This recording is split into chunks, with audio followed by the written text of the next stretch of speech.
島だ。こちらですよね。 We interrupt this program to bring you.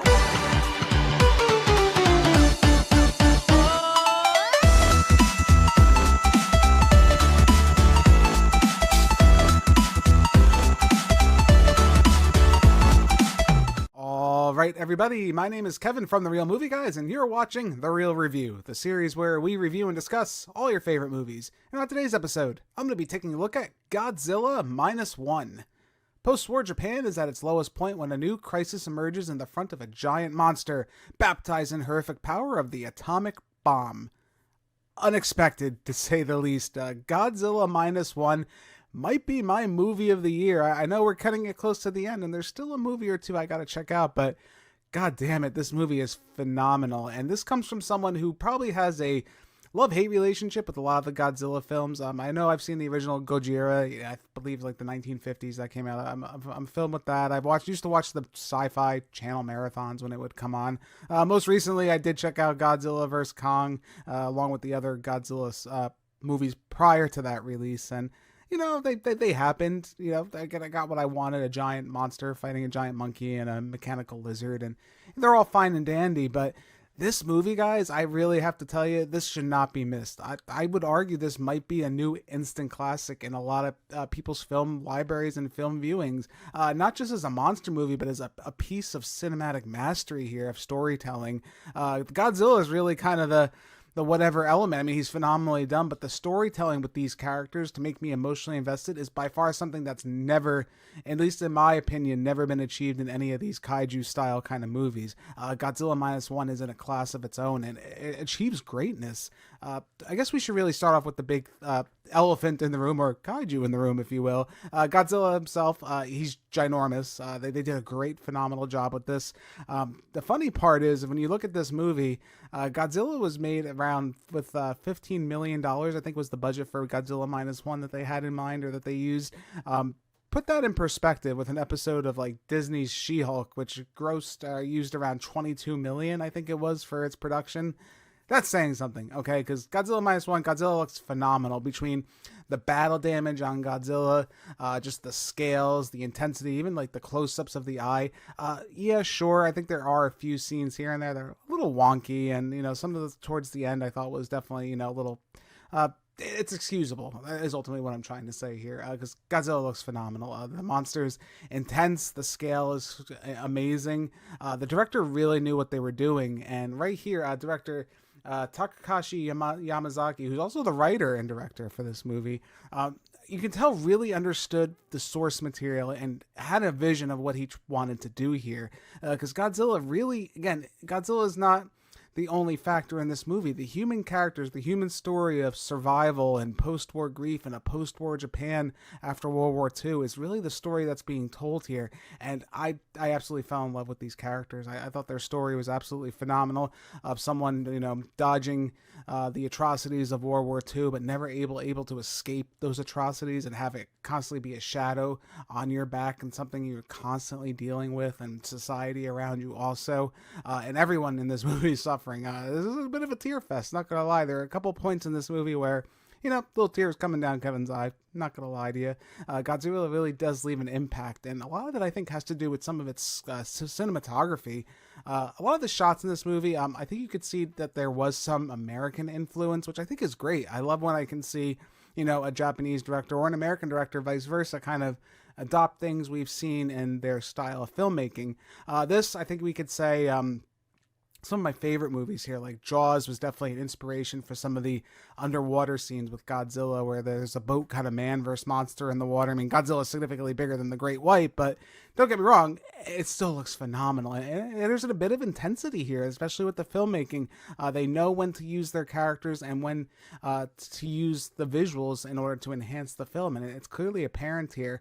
And once Godzilla really does enter Tokyo and starts doing destruction, and you hear the classic kaiju Godzilla theme hit, man, it's pure ecstasy right there. It really is phenomenal. This movie really understands what it's trying to do here. And again, it wants to all be not just a giant kaiju movie, which I think a lot of people expect with a Godzilla movie, but it wants to be a cinematic enjoyable movie as well. It does have a deeper story to tell, which again, I think it does achieve remarkably.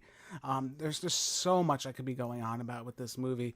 This truly just feels like the evolution of the Godzilla films, and I'm going to find it hard for any movie to really go back once since this movie's come out, because this movie does achieve something that, again, I don't think any of the other movies were able to achieve at this point. You could say I've heard Shin Godzilla is very good. I've still to check that out, so please forgive me. I'm not caught up completely. I'm working on it, but this movie just really is outstanding. And again, just the elements that they take here are something that I've never seen in this kind of movie before. Even some of the more, if you want to make a comparison to some of the American films where there's disaster films, I think are some of the best, similarities I can draw here. I can't think of a disaster film that even comes close to this as far as what it's trying to achieve here. Just the scope and the story is just really, really memorable.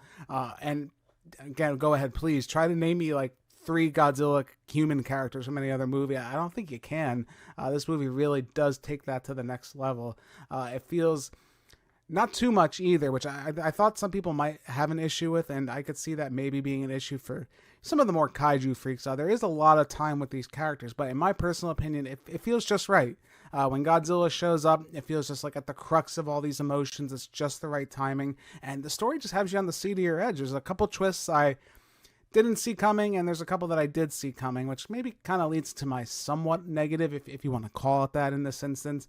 Godzilla does seem a bit predictable towards the end of the film.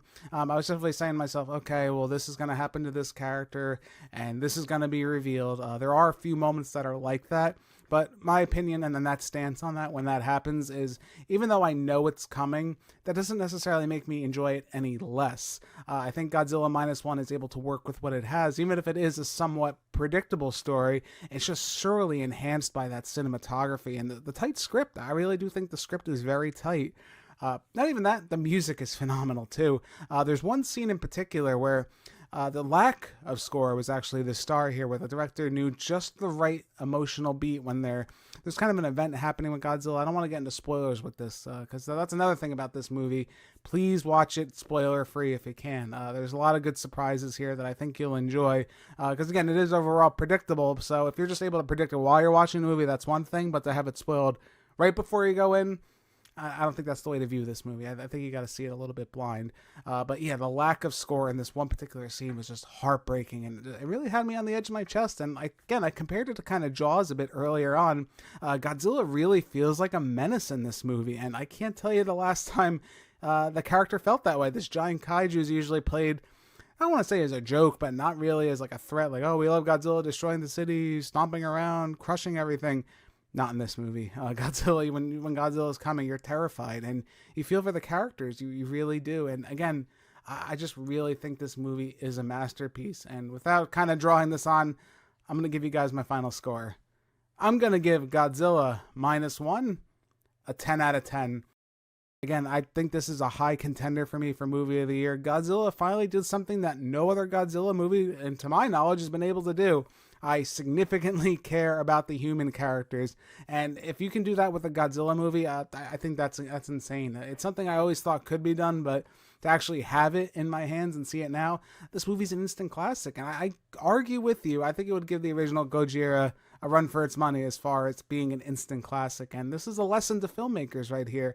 You may not have the budget that you want, but work with what you have. And if you have enough passion, enough drive, enough initiative, show that you're a student of the game where you understand film and you want to present something that no one else has, you can do it. And Godzilla Minus One is that achievement. But let me know what you guys think below. Have you checked out Godzilla Minus One? Is it your favorite Godzilla movie? Or how do you rank some of the Godzilla movies? What do you recommend to some of our newer viewers down the down the comments below? What should they be checking out?